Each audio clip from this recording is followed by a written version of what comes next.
ఈ మూడవ దిన కూడికలో మీ అందరితో కలిసి దేవుణ్ణి ఘనపరచడానికి, ఆరాధించడానికి ప్రభువారు నాకు ఇచ్చిన ఈ మంచి తరుణాన్ని బట్టి ప్రభువారికి నేను హృదయపూర్వక వందనాలు తెలియచేస్తూ ఉన్నాను.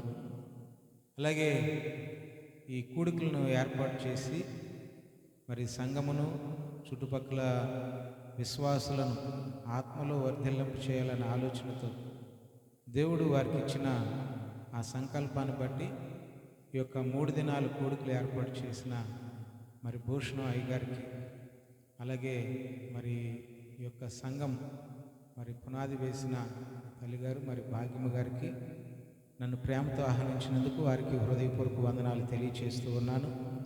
అలాగే వేదిక మీద ఉన్న ది పెదపాడు మండల పాస్టర్స్ అసోసియేషన్ మరి సెక్రటరీ గారు కానీ, ట్రెజరర్ గారు, అలాగే అసిస్టెంట్ సెక్రటరీ, అలాగే మరి వైస్ ప్రెసిడెంట్ గారు కానీ, మరి ఎగ్జిక్యూటివ్ మెంబర్స్, ఇట్లా అందరూ దైవ సేవకులు చుట్టుపక్కల గ్రామాల్లో సేవ చేస్తూ అందరూ కలిసి సహోదరులంగా దేవుని సన్నిధిలో దేవుని సేవలో కలిసి ముందుకు వెళ్ళటానికి దేవుడు అవకాశం ఇచ్చాడు. మా మధ్యన ఉంచిన ఈ సఖ్యతను బట్టి, ఈ సహవాసాన్ని బట్టి మరొకసారి దేవునికి హృదయపూర్వక వందనాలు తెలియజేస్తూ వేదిక మీద ఉన్న దైవ సేవకులందరికీ హృదయపూర్వక ధన్యవాదాలు తెలియచేస్తూ ఉన్నాను. ఏది ఏమైనప్పటికీ కూడా మరి మరొకసారి మీ మధ్యన ఇటు రీతిగా దేవుని వాక్యాన్ని పంచుకోవడానికి ప్రభు నాకు ఈ మంచి తరుణాన్ని ఇచ్చారని నేను నమ్ముతూ ఉన్నాను. గత 2 దినాలు కూడా దైవ సేవకులు చక్కటి దేవుని వాక్యాన్ని మీకు అందించారని నమ్ముతూ ఉన్నాను. ఈ సమయంలో మరి ఒక విషయాన్ని మనం దేవుని వాక్యంలో నుంచి ధ్యానించుకుందాం. సువార్త పాఠం నుంచి మార్కు సువార్త 14వ అధ్యాయం 3వ వచనం నుంచి 9వ వచనం వరకు చూసుకుందాం. ఆయన ఆ ఆ ఉమ్ ఉమ్ ఆ ఆ ఉమ్ ఉమ్ ఉమ్ ఉమ్ ఉమ్ ఆ ఉమ్ ఉమ్ ఉమ్ ఆ ఉమ్ ఉమ్ ఉమ్ ఉమ్ ఉమ్ ఉమ్ ఉమ్ ఉమ్ ఉమ్ ఉమ్ ఉమ్ ఉమ్ ఆ ఉమ్ ఆ ఉమ్ ఉమ్ ఉమ్ ఉమ్ ఉమ్ ఆ ఉమ్ ఆ సర్వలోకంలో ఎక్కడ ఈ సువార్త ప్రకటింపబడినో అక్కడ ఈమె చేసినది జ్ఞాపకార్థముగా ప్రశంపబడునని మీతో నిశ్చయముగా చెప్పుచున్నాను. చాలండి. ప్రియమైన దేవుని సంగమా, యేసుక్రీస్తు వారు ఇక్కడ ఒక స్త్రీ గురించి మాట్లాడుతూ ఉన్నట్లు మనం చూస్తూ ఉన్నాం. ఆమె గురించి మాట్లాడుతూ ఆ 9వ వచనంలో ఏమంటున్నారంటే, సర్వలోకంలో ఎక్కడ సువార్త ప్రకటించబడినా అక్కడ ఈమె చేసినది జ్ఞాపకార్థముగా ప్రశంసింపబడును, ప్రకటింపబడును, లేదా ప్రశంసింపబడును అని చెప్పేసి మాట్లాడుతూ ఉన్నట్లుగా మనం చూస్తూ ఉన్నాం. అంటే ఈ యొక్క స్త్రీ చేసిన కార్యాన్ని ప్రతి స్వార్థ కూడుకులో జ్ఞాపకం చేసుకోలేదని ప్రభు యొక్క ఆలోచన. ఎక్కడ ప్రకటింపబడునో అక్కడ ఈమెను గురించి జ్ఞాపకం చేయాలి, ఆమెను కొనియాడబడాలి. ఎందుకు ప్రభు ఆమెకు అంత ప్రాధాన్యత ఇవ్వడానికి ఇష్టపడ్డాడు? ఆమె విషయంలో ప్రభు సువార్త ఎక్కడ ప్రకటించబడిందో అక్కడ ఆమె గురించి ప్రకటించాలి అని తెలియచెప్పడానికి కారణం ఏమిటి? ప్రభువే ఆమె గురించి మాట్లాడుతూ ఏమని అంటున్నాడంటే, ఈమె నా ఎడల మంచి కార్యము చేసెను అనే సాక్ష్యాన్ని చెప్తూ ఉన్నారు. ఆ 14వ అధ్యాయం 6వ వచనంలో అందుకు యేసు ఇట్లనెను, ఈమె జోలికి పోకుడి, ఈమెను ఎందుకు తొందర పెడుచున్నారు, ఈమె నా ఎడల మంచి కార్యము చేసెను అని చెప్తూ ఉన్నారు. ఆ స్త్రీ అంట ప్రభువు ఎడల ఒక మంచి కార్యము చేసెను. విశ్వాసులమైన మన జీవితాల్లో ప్రతి ఒక్కరము కూడా దేవుని ఎడల మంచి కార్యాలు చేయడానికే మనం ఇష్టపడుతూ ఉంటాం. మంచి విషయాల్ని ఆయనకి పంచుకోవడానికే ఇష్టపడుతూ ఉంటాం. అయితే ప్రత్యేకించి బైబిల్ గ్రంథంలో ఎవరి గురించి మాట్లాడలేదు, కానీ ఈ స్త్రీ విషయంలో ప్రభు ఏమంటున్నాడంటే, సువార్త ఎక్కడ ప్రకటింపబడినో అక్కడ ఈమెను గురించి జ్ఞాపకం చేసుకుని ప్రశంసించాలి అని చెప్పేసి అని అంటున్నాడు. అంటే ప్రభువు ఆవిడ గురించి ఎక్కువగా ఘనపరచడానికి ఇష్టపడుతూ ఉన్నాడు. నన్ను ఘనపరచు వారిని నేను ఘనపరిచేదను. అంటే ఆ యొక్క స్త్రీ ప్రభువుని ఘనపరిచినట్లుగా మనం చూస్తూ ఉన్నాం. అందుకని ఆ స్త్రీ గురించి ప్రభు ఏం మాట్లాడుతూ ఉన్నాడంటే, ఈమె నా ఎడల మంచి కార్యము చేసింది. ఇంతకీ ఆమె చేసిన మంచి కార్యము ఏమిటి? ప్రభు మాటల్లోనే మనం ఆలోచన చేసినప్పుడు ఆమె చేసిన మంచి కార్యము ఒక మిక్కిలి విలువ గల ఆ యొక్క అత్తరు బుట్టను తీసుకొని వచ్చి ప్రభు పాదాల దగ్గర పగలగొట్టి ఆయన నెత్తి మీద దానిని పోసినట్లుగా మనం చూస్తూ ఉన్నాం. ప్రియమైన దేవుని సంగమా, మిక్కిలి విలువైనది ప్రభు పాదాల దగ్గర ఆవిడ పగలగొట్టింది. ఈ రాత్రికాల సమయంలో ప్రభు వాక్యం బట్టి మనం చేసేది ఏంటంటే, దేవునికి ఆమె సమర్పించుకుంది ఏమిటంటే విలువైనది. ఆ విలువైనది కూడా అక్కడ ఏమని చెప్తున్నాడంటే మిక్కిలి విలువైనది. ఆ పదాన్ని మనం ఆలోచన చేసినప్పుడు మిక్కిలి విలువైనది అంటే అర్థం ఏంటంటే దానికి మరొకటి సాటి లేదు. అంటే ఆ విలువైన దానికి ఇంకా దానికంటే మించిన విలువ ఇంకా లేదు అని ఒక మాటలో చెప్పాలంటే మిక్కిలి అనే పదాన్ని ఉపయోగిస్తూ ఉంటాం. అంటే ఆ స్త్రీ ఏదైతే ప్రభు పాదాల దగ్గర పెట్టిందో దానికి మించి దానికి సాటైన విలువైనది మరొకటి లేదు. అదే ఇంకా దానిలో ఆఖరి ఒక ఎత్తైన ఉన్నతమైన స్థితి కలిగింది. అంటే ఒక మాటలో చెప్పాలంటే ఆవిడ తీసుకొచ్చిన అత్తరు బుడ్డి అప్పట్లో ఆ రోజుల్లో ఇంకా దానికంటే విలువైన అత్తరు ఇంక లేదు. అది ఆ మాటలో ఉన్న ఉద్దేశం. దానికంటే విలువైన అత్తరు కొనాలన్నా లేదు. ఎందుకంటే ఇంకా ఆఖరి ప్రైస్ ఎక్కువ వెల చెల్లించి ఆవిడ విలువైన దానిని కొని ప్రభు పాదాల దగ్గర పెట్టడానికి ఇష్టపడింది. ప్రియమైన దేవుని సంగమా, ఈ రాత్రికాల సమయంలో ప్రభు వాక్యం బట్టి మనం చేసేది ఏంటంటే, ఆ స్త్రీ విలువైనది ప్రభువుకి ఇచ్చింది కాబట్టి ప్రభు ఏమంటున్నాడంటే, ఈమె నా ఎడల మంచి కార్యము చేసెను. ఈ రాత్రికాల సమయంలో ప్రభు వాక్యం బట్టి మనం చేసేది ఏంటంటే, విలువైనవి ఏమిటి? మిక్కిలి విలువైనవి. విలువైనవి అంటే చాలా ఉండొచ్చు. ఇంకా మిక్కిలి విలువైనది, వాటికి సాటి అయినది ఏదీ లేదు అని చెప్పగలిగినవి ఈ లోకంలో ఏమిటి? మనం మామూలుగా ఆలోచన చేసినప్పుడు మానవుని యొక్క జీవితంలో మిక్కిలి విలువైనది ఏమిటంటే సమయం. సమయానికి సాటి అయింది మరొకటి లేదు. దాన్ని వెలపెట్టి కొనలేము. దానికి సాటి మరొకటి లేదు. ఒక నిమిషాన్ని కొనటానికి ఎన్ని కోట్లు ఖర్చు పెట్టినా ఒక పోయిన నిమిషాన్ని మరలా తీసుకురాలేము. కాబట్టి విలువైనది సమయము. రెండవది విలువైనది శరీరము. మానవుని యొక్క శరీరము చాలా విలువైనది. ఈ శరీరంలో ఏ అవయవం పోయినా మరలా తిరిగి అదే విధమైన అవయవాన్ని మనం తీసుకొని రాలేము. కాబట్టి శరీరము చాలా విలువైనది. మూడవదిగా విలువైనది ధనము. ధనముకు సాటి అనేది మరొకటి లేదు. ధనముతో దేనినైనా కొనవచ్చు, దేనినైనా చేయవచ్చు. కాబట్టి మూడు ఈ లోకంలో మానవుని జీవితంలో విలువైనవి, ప్రధానమైనవి. ఈ యొక్క స్త్రీ కూడా తన జీవితంలో మిక్కిలి విలువైన వాటిని ప్రభువుకి సమర్పించినట్లుగా మనం చూస్తూ ఉన్నాం. ఈ రాత్రికాల సమయంలో ప్రియమైన సంగమా, ప్రభు ఆమె గురించి ప్రశంసించడానికి, ప్రభు ఆమె నా ఎడల మంచి కార్యము చేసిందని చెప్పడానికి విలువైనది ఇచ్చింది. ఈ రాత్రి ప్రభు కూడా మన గురించి చక్కటి సాక్ష్యాన్ని పంచుకోవాలి అంటే విలువైన వాటిని ఆయన సన్నిధిలో ఇవ్వాలి. విలువైన వాటిని ఆయన పాదాల దగ్గర పెట్టాలి. ఆ విలువైనవి కూడా మిక్కిలి విలువైన వాటిని ఆయన పాదాల దగ్గర పెట్టడానికి ఇష్టపడాలి. ఇందాక చెప్పినట్టుగా మానవుని జీవితంలో విలువైనది సమయము. సమయము పోతే మరి అన్నటికీ ఏ మానవుడు సంపాదించలేడు. సమయమును సంపాదించడానికి చాలామంది హాస్పిటల్స్లో ఐసీయూలో ఉండి లక్షలు ఖర్చు పెట్టి ఇంకొక రోజు బ్రతికితే బాగుండు అనుకొని చనిపోయిన వాళ్ళు బోళ్ళంతమంది ఉన్నారు. కాబట్టి సమయము చాలా విలువైనది. ఆ సమయాన్ని ఎన్ని కోట్లు పెట్టినా దాన్ని కొనలేము. అటువంటి సమయము దేవునికి మనం ఇవ్వగలగాలి.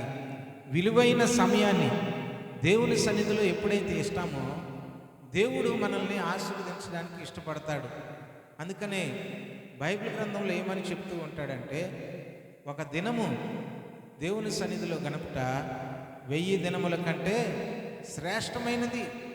ఒక దినము దేవుని సన్నిధిలో గడుపుట 1000 దినాల కంటే శ్రేష్టమైనది. అంటే దేవుని సన్నిధిలో, దేవుని మందిరంలో ఎప్పుడైతే సమయాన్ని మనము ఆయనకి ఇవ్వటానికి ఇష్టపడతామో, ఆయన మందిరంలో సమయాన్ని గడపడానికి ఇష్టపడుతూ ఉంటామో, శ్రేష్టమైన సమయాన్ని దేవుని సన్నిధిలో ఉంచడానికి ఇష్టపడతామో, దేవుడు దాన్ని తప్పనిసరిగా ఎంచుతాడు. ఆయన సన్నిధిలో దాన్ని రాస్తాడు. దేవుని మందిరంలో మనం గడిపిన ఆ సమయం అంట, నువ్వు మామూలుగా గడిపిన 1000 దినాల కంటే అది శ్రేష్టమైంది అంటున్నాడు. అంటే దేవుని మందిరంలో 1 గంట నువ్వు గడిపితే నువ్వు బయట గడిపిన 1000 గంటల కంటే కూడా శ్రేష్టమైనది. అంత శ్రేష్టమైనది ఆ యొక్క దేవుని మందిరంలో గడిపిన సమయం. కానీ చాలాసార్లు మనము దేవునికి ఇవ్వవలసిన సమయాన్ని దేవునికి ఇవ్వలేకపోతూ ఉంటాం. సమయాన్ని ఇష్టానుసారంగా మనం ఉపయోగించుకుంటూ ఉంటాం. దేవుడు మానవ జీవితంలో ఆయుష్ను 75 సంవత్సరాలు ఇచ్చినప్పుడు, లేదంటే 60 సంవత్సరాలు ఇచ్చినప్పుడు, ఒక యొక్క వ్యక్తులు ఏం చేశారంటే, మానవుడు 60 సంవత్సరాల్లో ఏమేమి చేస్తాడు అని చెప్పేసి ఒక ఆలోచన చేసి ఒక రీసెర్చ్ చేశారు. ఆ రీసెర్చ్ చేసినప్పుడు అనేక విషయాలు దాంట్లో పొందుపరిచి, మానవుడు ఆధ్యాత్మికత అనే దాని కొరకు ఇస్తున్న సమయం ఎంతయ్యా అంటే 60 సంవత్సరాల్లో 2 సంవత్సరాలు మాత్రమే ఆధ్యాత్మికత అనే ఆ సమయాన్ని ఇస్తున్నాడు. అంటే శుక్రవారం, ఒకవేళ క్రైస్తవులు అయితే మానవుని జీవితంలో శుక్రవారం 2 గంటలు, ఆదివారం 2 గంటలు అట్లా వేసుకొని వెళితే మనకి నెలకి ఎన్ని గంటలో, సంవత్సరానికి ఎన్ని గంటలో అట్లా లెక్క పెట్టుకుంటూ వెళితే మానవుడు 60 సంవత్సరాల్లో దేవునికి ఇస్తుంది 2 సంవత్సరాలు. తక్కిన 58 సంవత్సరాలు కూడా ఇష్టానుసారంగా వాడుకుంటూ ఉన్నాం, ఇష్టానుసారంగా ఉపయోగిస్తూ ఉన్నాం. సమయాన్ని వ్యర్థంగా ఖర్చు పెట్టడానికే ఈ రోజున ఎక్కువగా మనం ఆలోచన చేస్తూ ఉన్నాం. ఇప్పుడు వచ్చిన ఈ యొక్క దినాలలో ఈ సోషల్ మీడియా కానీ, లేకపోతే ఈ యొక్క ఛానల్స్ కానీ, ఇవన్నీ మానవుల సమయాన్ని దొంగిలిస్తూ ఉన్నట్లుగా మనం చూస్తూ ఉన్నాం.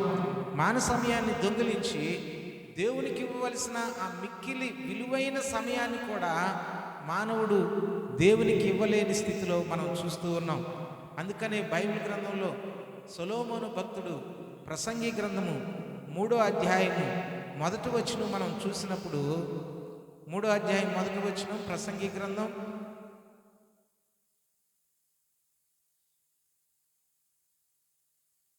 చదవండి అమ్మా.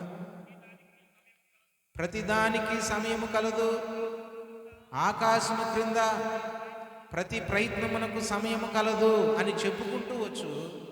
పుట్టడానికి, చావడానికి, నాటడానికి, పెరగడానికి, చంపడానికి, బాగు చేయడానికి, పడగొట్టడానికి, ఏడవటానికి, నవ్వటానికి, దుఃఖించడానికి, కట్టడానికి, ప్రతిదానికి ఒక సమయం ఉందన్న. మానవుని జీవితంలో ప్రతిదానికి ఒక సమయం ఉంది. అలాగే దేవుణ్ణి ఆరాధించడానికి కూడా ఒక సమయం ఉంది. దేవుణ్ణి ఆరాధించే సమయాన్ని దేవునికి మనం ఇవ్వాలి. చాలాసార్లు అలా ఇవ్వలేకపోతూ ఉంటాం. అంటే ఒక మాటలో చెప్పాలంటే ప్రసంగి భక్తుడు ఈ 3వ అధ్యాయంలో చెప్తున్న మాట ఏమిటంటే అంటే, ఏ సమయంలో ఏ పని చేయాలో ఆ పని చేస్తేనే శ్రేయస్కరము.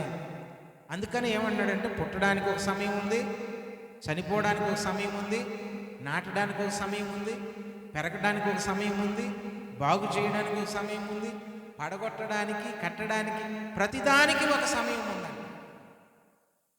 కాబట్టి దేవుని సన్నిధిలో దేవునికి ఇవ్వవలసిన సమయం కూడా ఒకటి ఉంది. ఆ సమయాన్ని దేవునికి మనం ఇవ్వకపోతే నువ్వు ఇంకా చేసిన తక్కిన విషయాలన్నీ కూడా ప్రయోజనం లేనివి. బైబిల్ గ్రంథాన్ని మనం పరిశీలన చేసినప్పుడు సమయములో చేయవలసిన పని చేయకపోవడం వల్ల ఒక భక్తుడు భయంకరమైన శోధనలో పడినట్లుగా బైబిల్ గ్రంథంలో చూస్తూ ఉన్నాం.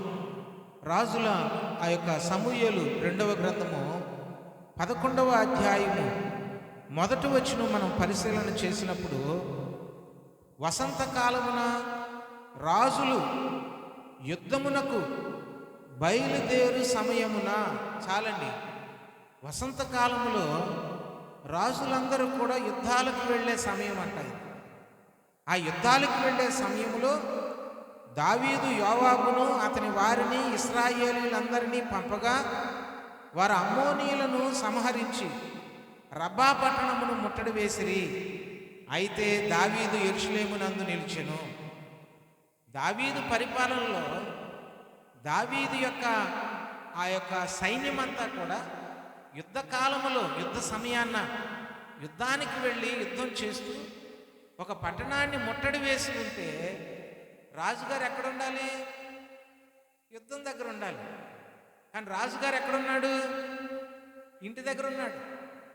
ఇంటి దగ్గర ఉండి అతడు చక్కగా విశ్రాంతి తీసుకొని ఆ సాయంత్రం వేళ ఆ మేడ మీద అటు ఇటు తిరుగుతూ ఉన్నాడంట. ఎప్పుడైతే తిరుగుతూ ఉన్నాడో అక్కడ ఒక స్త్రీని చూసి మోహించి ఆమెతో ఆయన తప్పు చేసి పాపము చేసి, ఆ పాపము చేసిన తర్వాత అంతటితో ఆగిపోకుండా ఆ స్త్రీ యొక్క భర్తను చంపించి కుట్ర పన్ని హత్య చేయించి తనను తన భార్యగా స్వీకరించినట్లుగా బైబిల్ గ్రంథంలో చూస్తున్నాం. ఇదంతటికి కారణం ఏమిటి అంటే దావీదు యొక్క జీవితంలో ఎక్కడా మచ్చలేదు. దావీదు జీవితంలో ఒకే ఒక మచ్చ ఏమిటాయి అంటే ఈ బేత్షెబా విషయం ఒకే ఒక మచ్చ. ఇంకెక్కడ దావీదు జీవితంలో ఇది మచ్చ అని చెప్పడానికి లేదు. ఆ ఒక్క విషయంలోనే మనం చూస్తూ ఉంటాం. ఇంత భయంకరమైన వ్యభిచారిగాను, హత్య చేయించిన కుట్రదారుడుగాను, హత్యాకారకుడుగాను దావీదు నిలబడటానికి కారణం ఏమిటయ్యా అంటే తాను ఉండవలసిన సమయంలో ఉండవలసిన ప్రదేశంలో ఉండకుండా ఉన్నదానిని బట్టే. ప్రియమైన దేవుని సంగమా, ఈ రాత్రికాల సమయంలో ప్రభు వాక్యను బట్టి నేను మనవి చేస్తున్నాను. దేవుని సమయానికి దేవునికి ఇవ్వకుండా దేవుని మందిరం పక్కన ఆరాధన జరుగుతూ ఉన్నప్పుడు ఆరాధనకి వెళ్లకుండా ఇంటి దగ్గర సమయాన్ని ఖర్చు పెడుతూ ఎప్పుడైతే కూర్చుంటామో శోధకుడు నీ దగ్గరికి చేరతాడు. అపవాది నీ దగ్గరికి చేరి లేనిపోని ఆలోచనలు పెట్టి చెయ్యకూడని పనులన్నీ నీతో చేపిస్తూ ఉంటాడు. చాలామంది ఈ రోజున దేవుని సమయాన్ని దేవునికి ఇవ్వలేకపోతూ ఉన్నారు. అదేంటంటే టైం లేదనో, లేదంటే ఉద్యోగమనో, లేదంటే పనులను, లేదంటే ఆ రోజే ఫంక్షన్లు పెట్టడం, ఆ రోజే ఫంక్షన్లకు వెళ్ళటం, మందిరాన్ని నిర్లక్ష్యం చేయటం, ఇలాంటివి చూస్తూ ఉన్నాం. ఇటువంటి సందర్భాల్లో బైబిల్ గ్రంథం చెబుతూ ఉంది, ఒక రోజున భయంకరమైన శోధన మనం అనిపిస్తాం. దేవుని మందిరంలో విడిచి మందిరానికి సమయం కేటాయించకుండా ఎప్పుడైతే దావీదు వలె యుద్ధకాలంలో యుద్ధ సమయమున యుద్ధానికి వెళ్లకుండా ఇంటి దగ్గర కూర్చుండడం వల్ల ఆ ఒక్క చిన్న నిర్ణయం దావీదు జీవితంలో పెద్ద మచ్చగా మిగిలిపోయింది.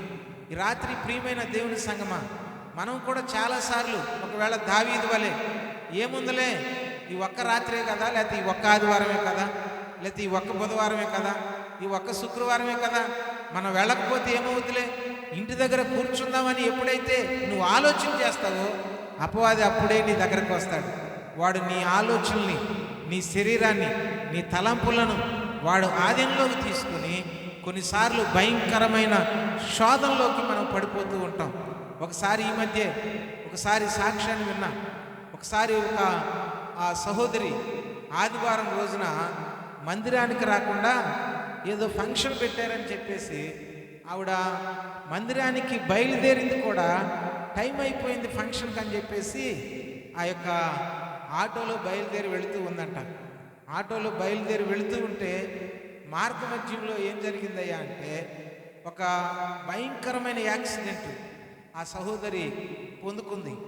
దేవుని యొక్క మహాకృప ఏమిటంటే ఆ యాక్సిడెంట్లో ఆటోలో ఇద్దరు చనిపోయారు, కానీ ఆవిడ మాత్రం బ్రతికి ఉంది. బ్రతికి ఉండి కాలు ఇరిగింది. ఆ తర్వాత కాలు కట్టుకట్టబడింది. ఆ తర్వాత ఆమె బాగోయింది. బాగైన తర్వాత గుడికొచ్చి ఆవిడ చెప్పిన సాక్ష్యం ఏంటంటే, నేను గుడికి రాకుండా, గుడికని బయలుదేరి గుడికి రాకుండా టైం అయిపోయిందని నేను ఫంక్షన్కి వెళ్ళటం వల్లే నా జీవితంలో ఇటువంటి శోధన నేను ఎదుర్కోవాల్సి వచ్చిందని ఆమె సాక్ష్యం చెప్పింది. ప్రియమైన దేవుని సంగమా, ఏముంది, ప్రార్థన చూసుకొని వెళ్ళవచ్చు ఫంక్షన్కి, ప్రార్థన చూసుకొని వెళ్ళవచ్చు ఏ కార్యక్రమానికైనా. విశ్రాంతి దినమున చాలా భయంకరంగా ఇష్టానుసారంగా వాడుకుంటున్న ప్రజలను మనం చూస్తూ ఉన్నాం.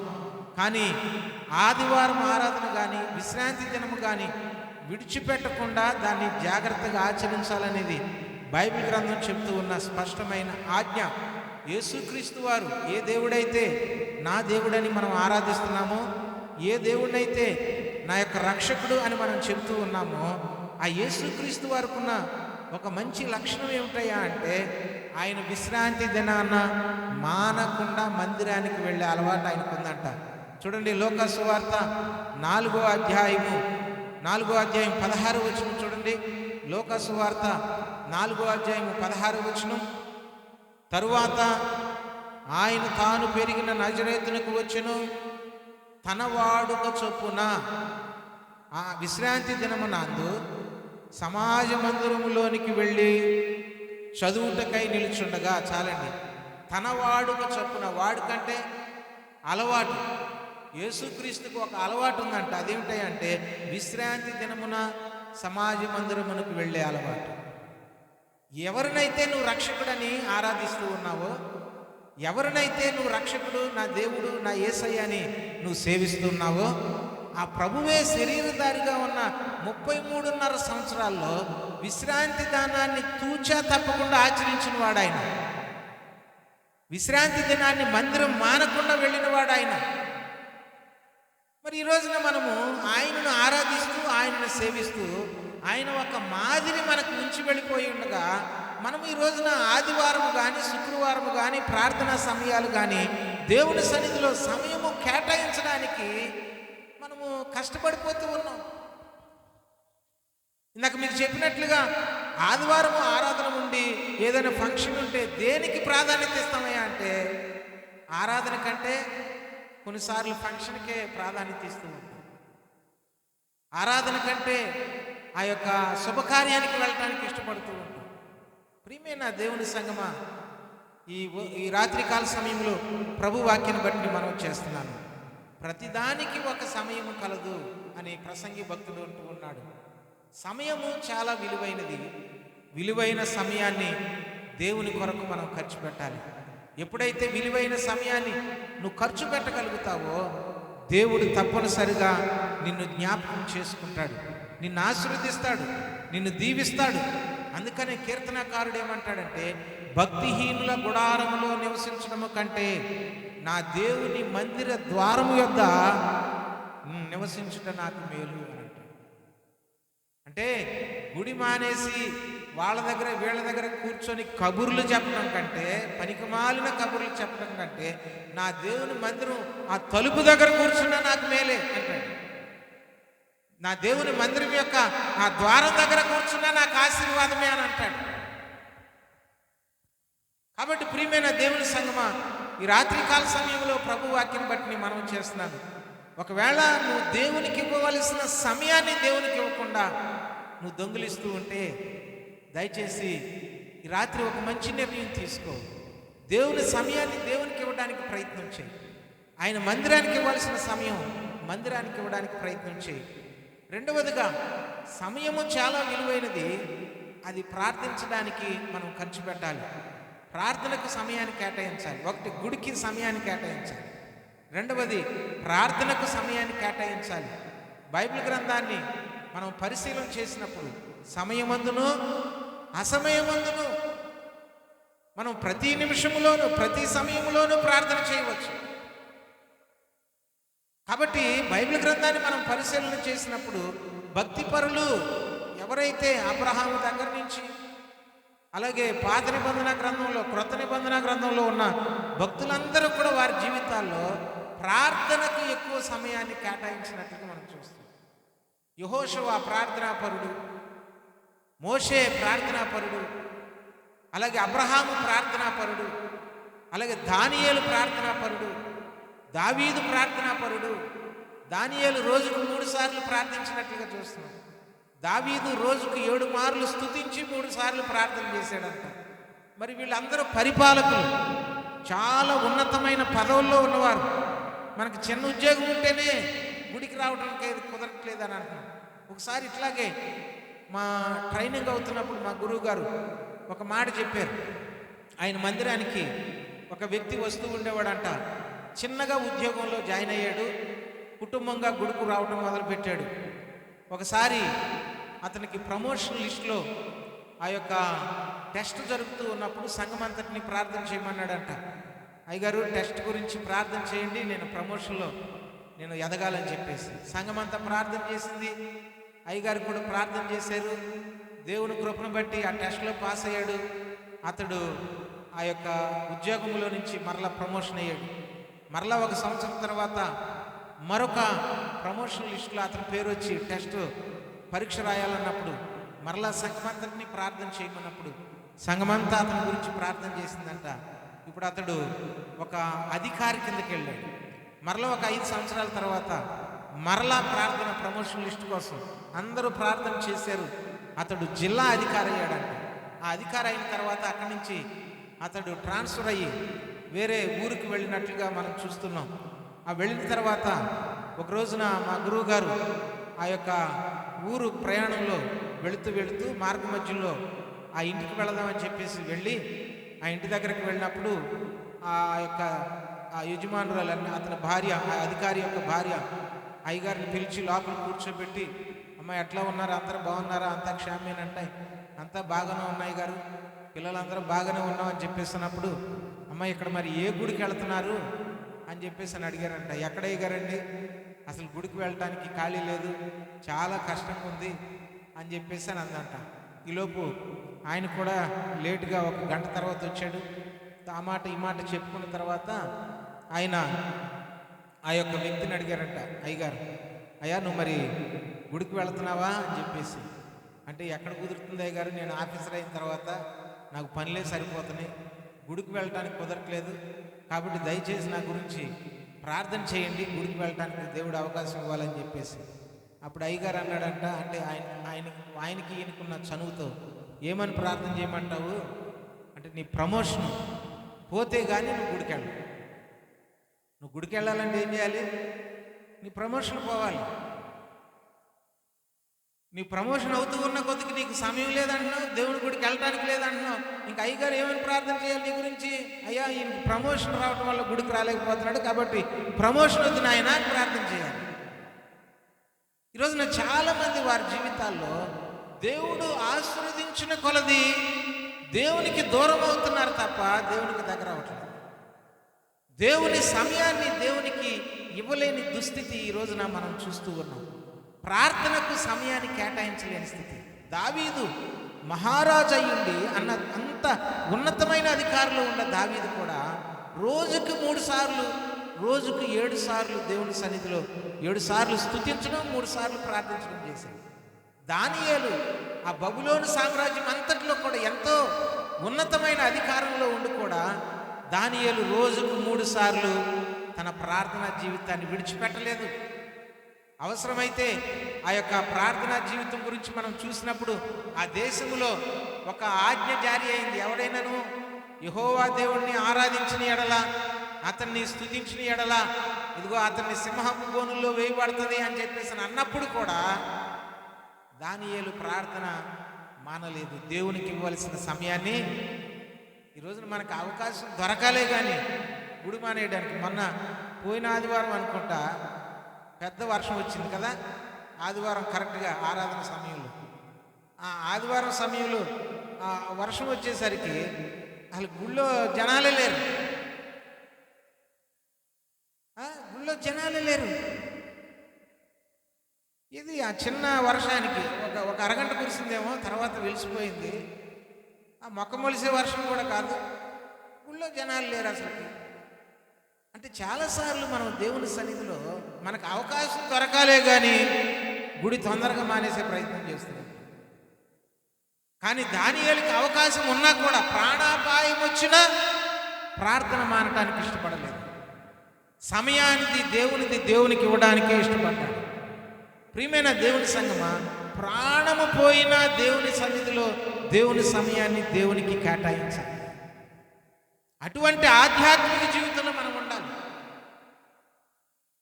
తన ఆఖరి తుది శ్వాస వరకు దేవుని సన్నిధిలో ఎప్పుడైతే మన సమయాన్ని దేవునికి ఇవ్వడానికి ఇష్టపడుతూ ఉంటామో, దేవుడు తప్పనిసరిగా నిన్ను ఆశీర్వదించడానికి ఇష్టపడతాడు, నిన్ను దీవించడానికి ఇష్టపడుతూ ఉంటాడు. అందుకనే నేడే రక్షణ దినము, ఇదే అనుకూల సమయము. ఒకవేళ దేవుడు ఆ రోజే నీతో మాట్లాడాలనుకుంటే, నువ్వు మానేసిన రోజునే దేవుడు నీతో మాట్లాడాలనుకుని ఆయన సిద్ధపడితే, నువ్వు మానేసిన రోజునే దేవుడు నిన్ను దీవించాలి, ఆశీర్వదించాలని ఆయన సిద్ధపడితే, నువ్వు ఆ రోజే మానేస్తే నీ సమయంలో నువ్వు ఎంత భయంకరమైన పరిస్థితిని పొందుకుంటావు.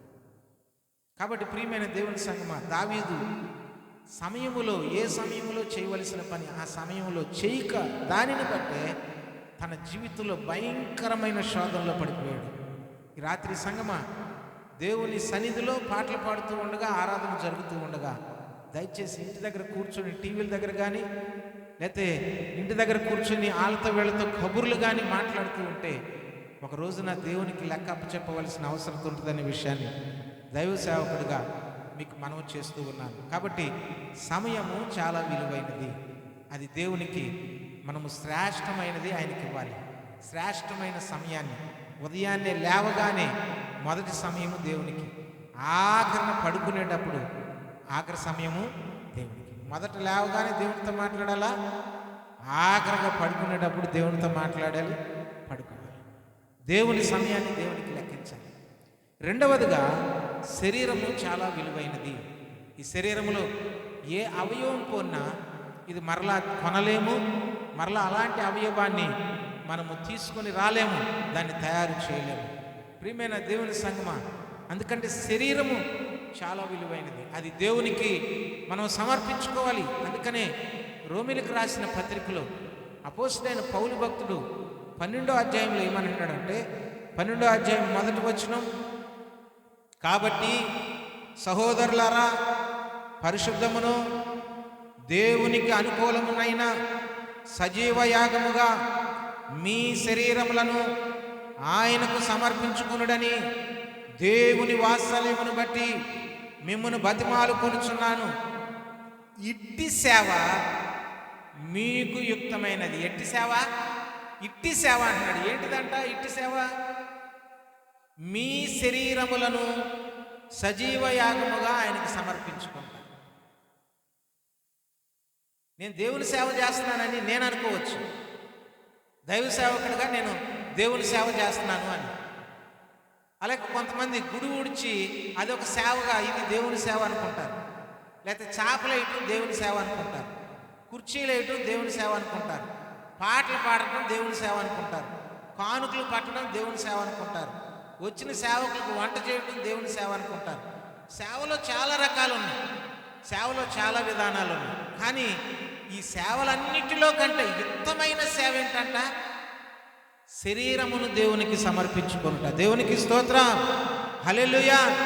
నేను నిలబడి వాక్యం చెప్పడం గొప్ప కాదు, మీరు పాటలు పాడటం గొప్ప కాదు, దేవుని సన్నిధిలో మీరు ఆయన సన్నిధిలో ఈ మందిరాన్ని శుభ్రపరచడం గొప్ప కాదు. నీ శరీరానికి దేవుని సమర్పించకుండా నేను వాక్యం చెప్తే ప్రయోజనం ఏముంది? నా శరీరాన్ని దేవునికి సమర్పించుకోకుండా నేను మందిరాన్ని శుభ్రం చేస్తే ప్రయోజనం ఏముంది? అందుకని ఏమన్నాడంటే ఇది యుక్తమైన సేవ. అంటే నువ్వు అనుకున్న సేవ కంటే యుక్తమైన సేవ, శ్రేష్టమైన సేవ ఏమిటయ్యా అంటే మీ శరీరములను ఆయనకు సమర్పించుకుంటా. ప్రియమైన దేవుని సంగమా, ఈ రాత్రికాల సమయంలో ప్రభు వాక్యం బట్టి మనం చేస్తున్నాము. శరీరమును దేవునికి సమర్పించుకున్నాడు. అందుకని ఇదే పౌలు భక్తుడు ఈ రోమా సంఘానికి ఉత్తరం రాస్తూ ఏమని అంటాడంటే 6వ అధ్యాయము 12వ వచనం చూడండి. 6వ అధ్యాయము 13వ వచనం, మరియు మీ అవయవములను దుర్నీతి సాధనములుగా పాపమునకు అప్పగింపకుడి, అయితే మృతులలో నుండి సజీవులమనుకొని మిమ్మును మీరే దేవునికి అప్పగించుకునుడి. మీ అవయవములను నీతి సాధనములుగా దేవునికి అప్పగించుకునుడి. దేవునికి స్తోత్రం, హల్లెలూయా. మన అవయవములను ఎవరికి అప్పగించుకోవాలంట? దేవునికి అప్పగించుకొనుడి. శ్రేష్టమైనది, విలువైనది నీ శరీరం. నీ శరీరాన్ని దేవునికి సమర్పించకుండా నువ్వు దేవుని మందిరంలో నేనేదో సేవ చేస్తున్నాను అనుకుంటే అది నీ పిచ్చి, నీ భ్రమ. అది యుక్తమైన సేవ. నీ శరీరంలో ఉన్న ప్రతి అవయవమును నీతి సాధనములుగా దేవునికి అప్పగించుకున్నది. ఈరోజున చాలామంది మనం పరిశీలన చేసినప్పుడు మందిరములోనే ఉంటూ, మందిరములోనే సేవ జరిగిస్తూ, మందిరములోనే పెద్దలుగా ఉంటూ, లేకపోతే మందిరములోనే పరిచారకులుగా ఉంటూ అనేక మంది వారి శరీరం ద్వారా శరీర క్రియలను జరిగించుకుంటూ పాపాన్ని చేసేవాళ్ళు ఎంతమంది లేరు? పాపం వైపు ప్రయాణం అవుతున్న వాళ్ళు ఎంతమంది లేరు? వాళ్ళు ఉండేది గుడిలోనే, చేసేది పరిచర్యే, చేసేది కొన్నిసార్లు చక్కగా గుడి కార్యక్రమాలు అన్నీ చేస్తూ ఉంటారు, కానీ వారి శరీరమును దేవునికి సమర్పించుకున్న స్థితి లేదు. అందుకనేమన్నాడంటే ఇది యుక్తమైన సేవ అని అంటున్నాడు. బైబిల్ గ్రంథాన్ని మనం పరిశీలన చేసినప్పుడు యోసేపు యొక్క జీవిత చరిత్రను మనం పరిశీలన చేస్తే యోసేపుని దేవుడు ఆశీర్వదించడానికి, దీవించడానికి, అతన్ని ఆ దేశంలోనే ఒక ఉన్నతమైన రాజుగా దేవుడు అభిషేకించడానికి కారణం ఏమిటంటే యోసేపు తన శరీరమును నీతి సాధనముగా దేవునికి సమర్పించుకున్నాడు. తన శరీరంలో ఉన్న ప్రతి అవయవాన్ని నీతి సాధనముగా దేవునికి అప్పగించుకున్నాడు. ప్రియమైన దేవుని సంగమా, ఈ రాత్రికాల సమయంలో మన జీవితాల్ని పరిశీలన చేసుకుందాం. నీ అవయవాల ద్వారా, నీ శరీరం ద్వారా నువ్వేం చేస్తున్నావు? ఎలాంటి కార్యక్రమాలు చేస్తున్నావు? ఎలాంటి కార్యకలాపాలు నువ్వు చేస్తున్నావు? ఎలాంటి క్రియలు నీ శరీరం ద్వారా జరుగుతూ ఉన్నాయి? ఈరోజున చాలామంది వారి శరీరాన్ని ఇష్టానుసారంగా ఉపయోగించుకుంటున్న స్థితిని మనం చూస్తున్నాం. నా శరీరం నా ఇష్టం అన్నట్టుగా ఉంది. నేను నా ఇష్టం వచ్చినట్లు జీవిస్తాను అనుకుంటున్నారు చాలామంది ఈ రోజున. కానీ ఒక రోజున దేవునికి లెక్క చెప్పవలసిన అవసరత ఉందనేది బైబిల్ గ్రంథాన్ని బట్టి దేవుని సేవకుడిగా మీకు మనవి చేస్తూ ఉన్నాను. కాబట్టి శరీరమును దేవునికి సమర్పించుకోవడము అనేది చాలా ప్రధానమైనది. ఆ శరీరాన్ని దేవునికి సమర్పించుకోకపోవడం వల్లే బైబిల్ గ్రంథంలో చాలామంది వారి జీవితాల్లో భయంకరమైన శోధనలకు గురైనట్లుగా మనం చూస్తున్నాం. ఈ రోజున చాలామంది వారి జీవితాల్లో వారి యవ్వన కాలం అంతా కూడా ఇష్టానుసారంగా జీవించి, వారి యవ్వన కాలం అంతా కూడా ఇష్టానుసారంగా ప్రవర్తించి, ఆఖరణ ఏదో అనారోగ్యం వచ్చినప్పుడు, దీర్ఘకాలిక వ్యాధులు వచ్చినప్పుడు అప్పుడు దేవుని దగ్గరకు వచ్చి అప్పుడు దేవునికి సమర్పించుకునే వాళ్ళని చూస్తాం. అందుకని ఒక దైవ సేవకుడు ఏమన్నాడంటే, ఈరోజున చాలామంది అంట వాళ్ళు చేస్తున్న పని ఏమిటంటే ఈ చెరుకు ఆ యొక్క రసం తీసేటప్పుడు ఆ మిషన్లో పెడితే ఆ చెరుకు రసం తిప్పి తిప్పి తిప్పి తిప్పి పెట్టి పెట్టి పెట్టి ఆఖరికి ఏమొస్తుంది? పిప్పు వస్తుంది. ఈ మానవుడి జీవితంలో కూడా అంటే చాలామంది వారి జీవితాన్ని అపవాదికి అప్పగించి అప్పగించి అప్పగించి శరీరంలో ఉన్న సారమంతా అయిపోయిన తర్వాత పిప్పు అంటే చూడు అప్పుడు వస్తున్నారంట గుడి దగ్గరికి. ఆ పిప్పులాగా అయిపోయిన తర్వాత అప్పుడు దేవుని దగ్గరకు వస్తుంది. అయ్యా బాబు నాయనా అని చెప్పేసి సారమంతా అపవాది తీసేసుకుంటున్నాడు, సారమంతా అపవాది ఉపయోగించేసుకుంటూ ఉన్నాడు. నీలో ఉన్న శక్తిని, బలమును వాడి ఇష్టానుసారంగా ఉపయోగించుకుంటూ ఉన్నాడు. కానీ ఆఖరికి అంతా అయిపోయిన తర్వాత ఆ పిప్పి మిగిలిన తర్వాత అప్పుడు వచ్చి నాయనా, ఇగో నన్ను ఇగో నీకు అప్పగించుకుంటున్నాను ప్రభువా, నన్ను నువ్వు నీ ఆధీనంలోకి తీసుకో, లేకపోతే నన్ను బాగు చేయి అని అప్పుడు అడుగుతున్నావు దేవుని సన్నిధిలో. యవ్వన కాలమున ఆయన కాడి మోయిట ఎంతో ఆశీర్వాదకరం, దీవెనకరం. యవ్వన కాలములో ఆయన కాడి మోయిట దీవెనకరం, ఆశీర్వాదకరం. ప్రియమైన దేవుని సంగమా, మానవులమైన మన జీవితంలో చాలాసార్లు ఈ శరీరము ద్వారా, అంటే మానవుడి జీవితంలో మొదటి శత్రువు ఎవరయ్యా అంటే శరీరమే. మానవుడి జీవితంలో మొదటి శత్రువు ఎవరు? శరీరమే. దాన్ని జయించగలిగిన వాడు దేన్నైనా జయిస్తాడు. మానవుడి జీవితంలో మొదటి శత్రువు శరీరమే. అందుకనే పౌలు భక్తుడు ఏమంటున్నాడంటే, ఇదిగో ఈయన శరీరములో నివసిస్తూ ఉన్న పాప నియమమును నేను జయించలేకపోతూ ఉన్నాను అని అంటాడు. కాబట్టి ఆ శరీరాన్ని పౌలు భక్తుడు జయించడానికి చాలా కష్టపడుతూ ఉన్నాడు, చాలా కష్టపడుతున్నాడు. అయినప్పటికీ జయించలేకపోతున్నాడు. అందుకనే పౌలు అంటున్నాడు, అయ్యో నేను ఎంత దౌర్భాగ్యమును, ఇట్టి మరణము నుండి నన్ను విడిపింపగలిగిన వాడు ఎవడు అని అంటాడు. అంటే శరీరం అంట, ఆ శరీర కోరికలు, ఆశలు తనలో ఉన్న వాక్యముతో పోరాడి అతన్ని బలవంతంగా ఆ పాపము నియమమునకు అప్పగిస్తూ ఉన్నట్లుగా రోమీయులకు రాసిన పత్రిక 7వ అధ్యాయంలో మనం చూస్తూ ఉంటాం. ప్రతి మానవుని జీవితంలో కూడా ఈ పనిని చూస్తూ ఉంటాం. ఏదైతే చేయకూడదు అనుకుంటామో అదే చేస్తాము, ఏదైతే చెయ్యాలనుకుంటామో అది చేయలేకపోతూ ఉంటాం. అందుకనే పౌలు అన్నాడు, ఏ మేలైతే నేను చేయాలనుకుంటున్నానో ఆ మేలు చేయలేకపోతున్నాను, ఏ కీడైతే నేను చేయకూడదు అనుకుంటున్నానో ఆ కీడే నేను చేస్తూ ఉన్నాను. మేలు చేయకూరు నాకు కీడు చేయుట అనే నియమము నాకు కనబడుచున్నది. కాబట్టి ఇదిగో ఇది నా శరీరములో ఉన్న పాప నియమమే అని అంటున్నాడు. ఇట్టి మరణము నుండి నన్ను విడిపించగలిగిన వాడు, ఈ శరీరమును జయించిన వాడు యేసుక్రీస్తు ఒక్కడే. ఈ శరీరమును ఆ యేసుక్రీస్తు ఒక్కడే జయించాడు. కాబట్టి మన జీవితములను, మన శరీర అవయవములను ఆయనకి నీతి సాధనములుగా అప్పగించిన రోజున దేవుడు తప్పనిసరిగా నీ శరీరాన్ని పరిశుద్ధమైన యాగముగా ఆయన స్వీకరించడానికి ఇష్టపడతాడు. దేవునికి స్తోత్రం, హల్లెలూయా. అందుకని ప్రతిరోజు మన ప్రార్థనలో ఉండవలసిన ఒక ప్రాముఖ్యమైన అంశం ఏంటి అంటే, పిల్లోడు ఉద్యోగమో, అమ్మాయి చదువు, లేకపోతే పెళ్ళో, ఈ ఇల్లు, ఇవి కాదు. ప్రతిరోజు నీ జీవితంలో ప్రార్థనలో ఉండవలసిన ప్రథమమైన అంశం ఏంటి అంటే, ప్రభువా నా శరీర క్రియలను జయించే శక్తి నాకు దయచేయి.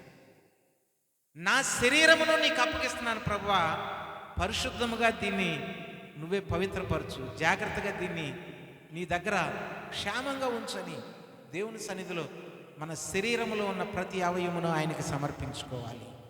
కాబట్టి సమయము చాలా విలువైనది, శరీరము చాలా విలువైనది, మూడవదిగా ధనము చాలా విలువైనది.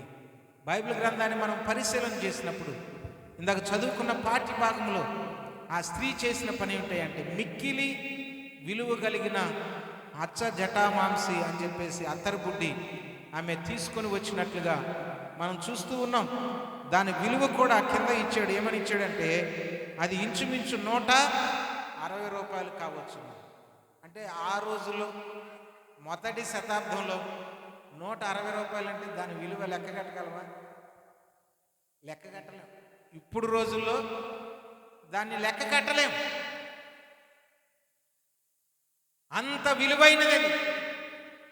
ఆ రోజుల్లో, ఆ దినాలలో, మొదటి శతాబ్దంలో 160 రూపాయలు అంటే ఈ రోజులకు వచ్చేసరికి ఎన్ని కోట్ల రూపాయలు అయి ఉంటుంది. అది అంత విలువైనది ప్రభు పాదాల దగ్గర పగలగొట్టింది. అందుకని ఆ పక్కన వాళ్ళు దాన్ని చూసి కోప్పడి, ఇది చక్కగా అమ్మి పేదలకు ఇస్తే ఎంత బాగుండు అని అనుకుంటాం. కొంతమంది దేవునికి ఇవ్వాలని ప్రేరేపణ ఉన్న పక్కన వాళ్ళు ఏం చేస్తారంటే, ఎందుకు అక్కర్లేదులే, అంత ఇవ్వాలా ఏంటి మనం అని చెప్పేసి అని అంటారు. ఒకసారి ఇట్లాగే నేను ఒక ఇంటికి ప్రార్థనా కూడికి వెళ్ళాను. ప్రార్థనా కూడికి వెళ్ళిన తర్వాత ప్రార్థన అయిపోయింది, భోజనాలు అయిపోయినాయి. అయ్యగారు ప్రార్థన చేయండి అన్నారు. ప్రార్థన చేస్తూ ఉన్నప్పుడు ఆ యొక్క ప్రార్థన అయిపోయిన తర్వాత ఆ యొక్క ఇంటి యజమానుడు జేబులో నుంచి ఒక కాగితం తీశాడు. తీగనే వాళ్ళ ఆవిడ చేయి పట్టుకునేట్లు లాగుతుంది. లాగంగానే ఆయన గవ్వాలని మళ్ళీ కాగితం లోపల పెట్టాడు. లోపల పెట్టి ఇంకో కాగితం తీశాడు. ఇక ఆవిడేం అనట్లేదు. అంటే ఆవిడ ఉద్దేశం ఏంటి? అదొద్దు, ఇది చాలు.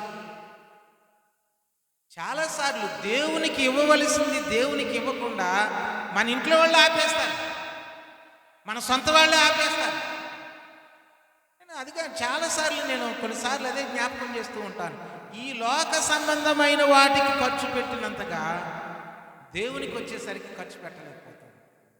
ఈ రోజున ఈ మీటింగ్స్ అరేంజ్ చేశారు అంటే నిజంగా ఇంత నేను ఏదో గుడి దగ్గర చిన్నగా ఏర్పాటు చేస్తారేమో అనుకున్నాను.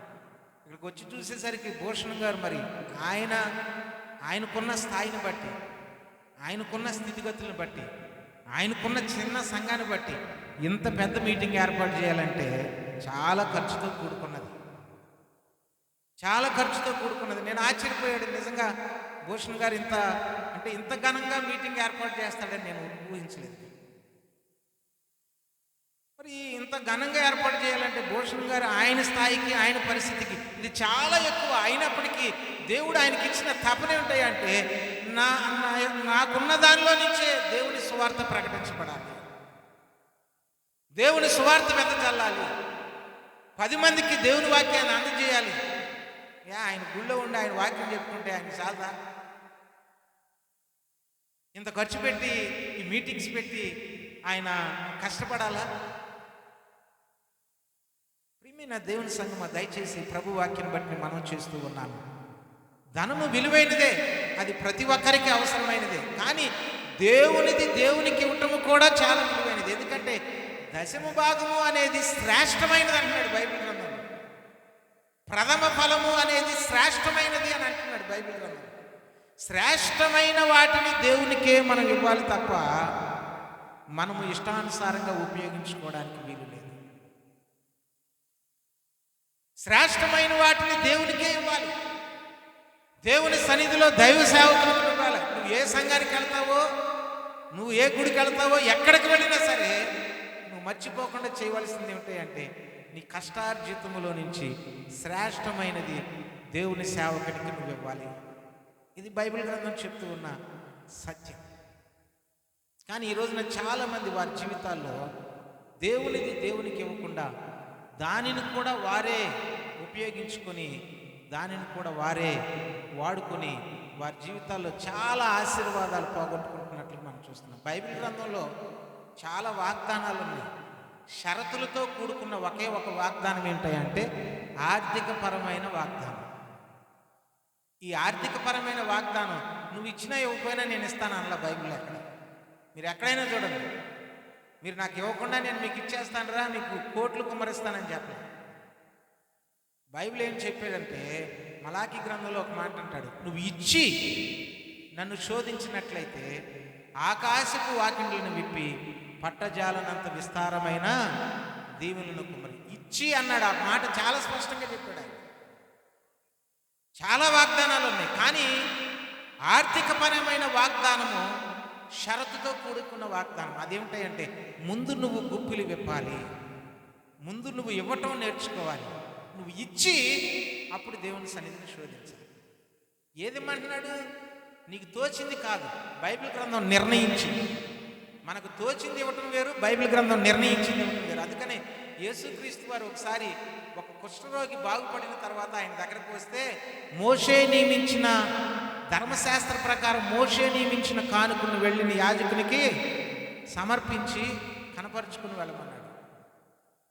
అంటే నీకు తోచింది ఏమన్నాడా? మోషే నియమించిన కానుక అన్నాడు స్పష్టంగా యేసుక్రీస్తు వారు. కాబట్టి మోషే నియమించిన కానుక అంటే నీకు తోచింది దేవుడికి ఇవ్వటం వేరు, దేవుని వాక్యం చెప్పింది దేవునికి ఇవ్వటం వేరు. దేవుని వాక్యంలో ఉన్నది ఏమిటయ్యా అంటే 10వ భాగము శ్రేష్టమైనది, అది దైవ సేవకుడికి ఇచ్చి నువ్వు దేవుని సన్నిధిలో నిలబడి అప్పుడు అడగాలంట. అప్పుడు ఆయన ఆకాశపు వాకిండ్లను విప్పి పట్టజాలనంత విస్తారమైన రూపాయితో సహా లెక్కపెట్టి ఎప్పుడైతే నువ్వు దేవునికి ఇవ్వగలుగుతావు, దేవుడు తప్పనిసరిగా నీ నమ్మకత్వాన్ని చూస్తాడు. దేవుడు నీ నమ్మకత్వాన్ని చూసి నిన్ను ఆశీర్వదిస్తాడు దేవుడు తప్పనిసరిగా. ప్రియమైన దేవుని సంగమా, ఈ రాత్రికాల సమయంలో అందుకనే వేద విధవరాల యొక్క జీవితంలో ప్రభువు చూసింది ఏంటంటే నమ్మకత్వం. తనకున్న దానిలోనే నమ్మకంగా దేవునికి ఇచ్చింది ఆవిడ. అలాగే సారేపాతు వెధవరాల యొక్క జీవితంలో కూడా ఆ యొక్క ఏలీషా లేకపోతే ఏలియా చూసింది ఏమిటాయా అంటే నమ్మకత్వం. తన దగ్గర నిజంగా ఏమీ లేదు. ఆ రాత్రికి ఆ అప్పం తిని ఇక ఆఖరికి చనిపోవాలనే నిర్ణయానికి వచ్చింది ఆవిడ. కానీ ఆ ఉన్నదానిలోనే మొదటిది నాకు చేసి తీసుకురమ్మన్నాడు. కొద్దిగా మనసుకి కష్టమే, ఎందుకంటే చిన్న బిడ్డ ఉన్నాడు ఇంట్లో, వాడికి పెట్టి తను పస్తుండాలన్నా అనుకుంటుంది తల్లి. కానీ ఈ పాస్టర్ ఏమంటున్నాడు, పిల్లోడు కాదమ్మా ముందు నాకు తీసుకురా అన్నాడు. కొన్నిసార్లు మనం సేవకుల మీద ఇదే అనుకుంటాం, అసలు లేదురా బాబు అంటే మళ్ళీ తీసుకురామంటారేంటి వీళ్ళు కదా. మన మనసుకి బాధ అనిపిస్తూ ఉంటుంది. నువ్వు బాధపడినా, నీ మనసుకి కష్టం అనిపించినా వాక్యం చెప్పాల్సిందే. దానివల్ల నువ్వు దీవులు చాలా పోగొట్టుకుంటావు తెలియకుండానే, దేవుని ఆశీర్వాదాలు పోగొట్టుకుంటావు తెలియకుండానే. ఆ సారేపాతు వెధవరాలు బాధపడుద్దని ఏలియా మాట్లాడకుండా ఊళ్ళే కొద్దిగా ఉందిలే ఏం అడుగుతాంలే అని అట్లా ఉంటే ఆవిడ జీవితంలో ఆశీర్వాదం పొందుకునేది కాదు. ఇశ్రాయేలు దేశమంతా కరువు అనుభవించింది, కానీ ఆ సారేపాతు వెధవరాల కుటుంబం ఒక్కటే కరువు అనిపించలేదు. దేవునికి స్తోత్రం, హల్లెలూయా, హల్లెలూయా. ఇశ్రాయేలు దేశంలో గొప్ప గొప్ప ధనవంతులు ఉన్నారు, గొప్ప గొప్ప సైన్యాధికారులు ఉన్నారు, గొప్ప గొప్ప వ్యక్తులు ఉన్నారు. వాళ్ళెవ్వరికి లేని భాగ్యము సమృద్ధి ఎవరికి వచ్చిందంటే ఈ సారేపాతు వెధవరాలకు వచ్చింది. కారణం ఏమిటంటే ఉన్నదానిలోనే దైవ సేవకుడికి శ్రేష్టమైనది, మొదటిది అంటే శ్రేష్టమైనది, ఆ శ్రేష్టమైనది ఆయనకి ఇచ్చింది కాబట్టి, విలువైనది ఆయనకి ఇచ్చింది కాబట్టి ఆమె దీవించబడింది. ప్రియమైన దేవుని సంగమాన్ని ముగిస్తూ ఉన్నాను. ఈమె నాయడల మంచి కార్యము చేసెను. ఆవిడ చేసిన మంచి కార్యం ఏమిటంటే మిక్కిలి విలువైనది ఆయన పాదాల దగ్గర పెట్టింది.